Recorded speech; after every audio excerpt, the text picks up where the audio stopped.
J'apprécie particulièrement le coin parce que justement c'est un patrimoine architectural riche. On a la possibilité d'allier l'environnement et le patrimoine. J'ai une forte activité au printemps avec les scolaires et puis juillet-août je tourne avec les campings beaucoup. Aujourd'hui la crise sanitaire nous a complètement amputé le travail du printemps, c'est-à-dire que toutes les sorties qui étaient programmées en mars, avril, mai et juin ont été annulées, donc zéro activité touristique pour ces 4 mois.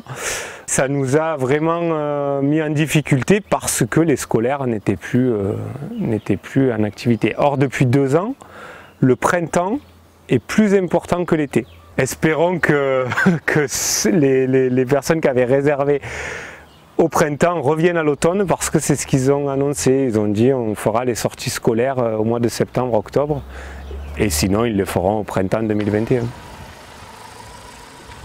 Alors là depuis 15 jours on a vraiment un retour de la clientèle. Les gens qui viennent dans les campings ou dans les gîtes nous contactent. Parce qu'ils sont déjà venus il y a quelques années ou parce que l'Office du tourisme nous a recommandé.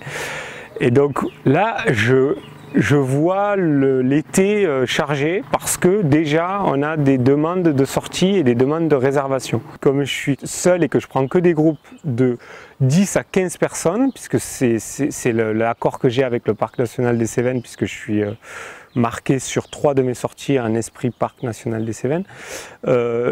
Je ne peux pas prendre plus de 15 personnes, voire 12 suivant les activités.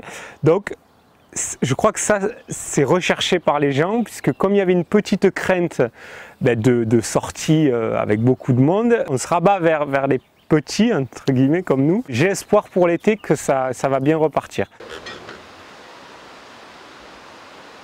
Mon atout, en gros, c'est que je suis local, je suis d'ici. Et du coup, je connais l'histoire de Mialet, des Cévennes, et je fais passer beaucoup de points historiques. Donc les gens qui veulent de la rando historique, de plus en plus me prennent en référence. Je crois qu'à 99% des cas, les gens qui font une sortie avec un accompagnateur se rendent compte que c'est une plus-value énorme et que on peut passer à côté de milliers de choses et qu'on n'est pas là pour suivre quelqu'un qui montre un chemin, mais plutôt pour quelqu'un qui fait passer de l'information. Voilà.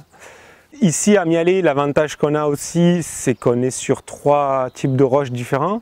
Donc le schiste, le calcaire et le granit. Le Gardon est surveillé par Natura 2000. On a quelques règles en bordure de rivière, mais dans l'ensemble, les hameaux, les failles, c'est-à-dire les murs en terrasse, les arbres remarquables ne sont pas classés. On a quand même un CAD aux Aigladines qui date des rassemblements huguenots de avant Louis XIV. Donc c'est un CAD qui a plus de 500 ans.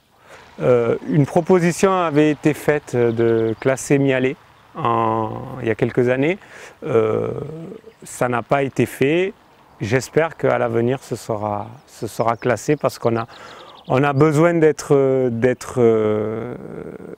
pointé du doigt comme lieu remarquable. Actuellement, il n'y a que le pont des Camisards et l'église de Mialet qui sont classés au patrimoine.